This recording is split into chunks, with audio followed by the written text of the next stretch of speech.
Army में थे। अच्छा, मैं आज एक पर्चा लेके आई हूँ। वैसे पिछले 2-3 बार से जब आई थी तो बिना पर्चे के बोल रही थी, लेकिन आजकल क्या है ना कि हालात ऐसे हैं कि कुछ अगर भावुक होके बोल दिया तो कल को जेल जा सकते हैं, तो जाना नहीं है फिलहाल, इसीलिए पर्चा लेके आए हैं। तो मेरे पिताजी आर्मी में थे, मैंने बताया। तो ज्यादा नेशनल कौन हुआ? मैं, जो अपने घर पे इंतजार कर रही थी, जिसको पता नहीं था मुझे, मेरे भाई को, मेरी माँ को, कि मेरे पिताजी वापस आएंगे या नहीं, या मोदी जी जिनकी फैमिली से आज तक, जहां तक मुझे पता है, किसी ने भी आर्मी में ज्वाइन नहीं करा, ना इन पॉलिटिशियंस ने। और आज हमसे बोलते हैं कि सर्टिफिकेट देते हैं हमें हमारी भारतीय नागरिकता का, और दूसरा हमारे नेशनल होने का। ये शर्म की बात है। अच्छा, मैं एक पंजाबी हूँ, क्योंकि मेरे माता पिता दोनों पंजाबी थे, लेकिन दोनों डोमिसाइल थे जम्मू कश्मीर के।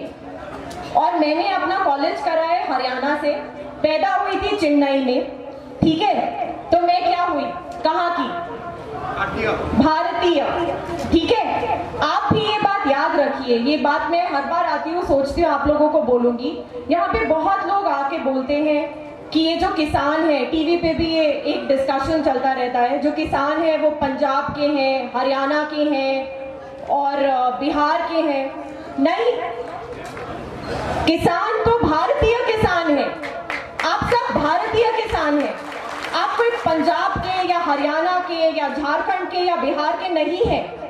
कल यहाँ पे इतने सारे लोग, आई थिंक 200 लोग तक साउथ इंडिया से आए हुए थे, वो भी तो किसान थे। तो ये बात प्लीज, मेरी रिक्वेस्ट है सबको कि आप भारतीय किसानों के लिए बात कर रहे हैं, कोई अपने रीजन के लिए बात ना करें। अच्छा, आप लोग यहाँ पे बैठे हुए इतने दिनों से, आप हम लोगों को, हम जैसे नौजवानों को हौसला देते हैं। हम आपको हौसला देने आते हैं, ये तो सिर्फ बात करने वाली है, लेकिन रियलिटी ये है कि आप लोग हमें हौसला देते हैं। आप इस देश की डेमोक्रेसी को, जनसंख्या को बचा रहे हैं, और ये बात बहुत जरूरी है। देश गवर्नमेंट से नहीं चलती है, गवर्नमेंट बनाई जाती है लोगों से, और देश भी चलता है लोगों से, और आप वही लोग हैं। अच्छा, गवर्नमेंट बोलती रहती है कि ये जो इन्होंने लॉज निकाले हैं, 3 काले कानून, ये भारतीय स्टेट्स के साथ में बात करके निकाला, जो झूठ है। क्योंकि एक तो इन्होंने फेडरल स्ट्रक्चर को फॉलो नहीं करा, और अगर इन्होंने स्टेट से बात करी, आपके किसान यूनियन से बात करी, तो उसका प्रूफ किधर है? तो ये बात भी याद रखिए कि जितनी भी आरटीआई फाइल हुई है, आरटीआई जानते हैं ना, राइट टू इंफॉर्मेशन एक्ट के अंडर जितनी भी आरटीआई फाइल करी गई है, उन सबका आरटीआई का जवाब पता है क्या आया है? सारी आरटीआई का जवाब ये आया है कि हमारे पास इन चीजों का, इन मीटिंग्स का कोई भी रिकॉर्ड नहीं है।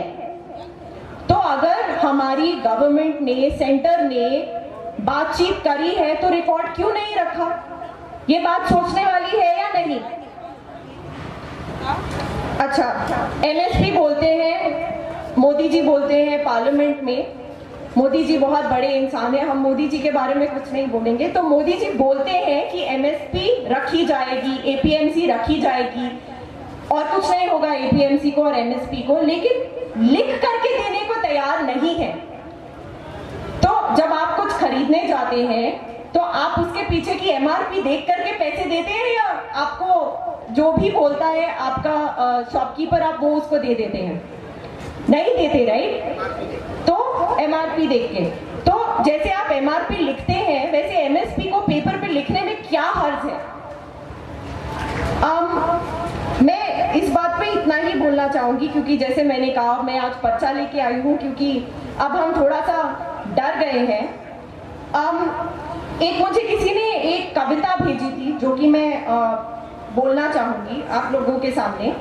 उससे पहले एक और चीज जो कि मैं बताना चाहूंगी, वो ये है कि एक देश में जो कुछ चीजें ऐसी होती हैं जो एक डेमोक्रेसी के अंडर आती हैं, और जो इंटरनेशनल स्तर पे भी दूसरे लोग हमें जिस पे सवाल उठा सकते हैं, वो होती है सिटीजन्स के राइट्स, ह्यूमन राइट्स और ग्लोबल हंगर इंडेक्स करके एक सर्वे होता है जिसमें कि कितने लोग देश में खाने को उनको ठीक से मिल रहा है या नहीं, इस तरह की चीज़ें करी जाती हैं।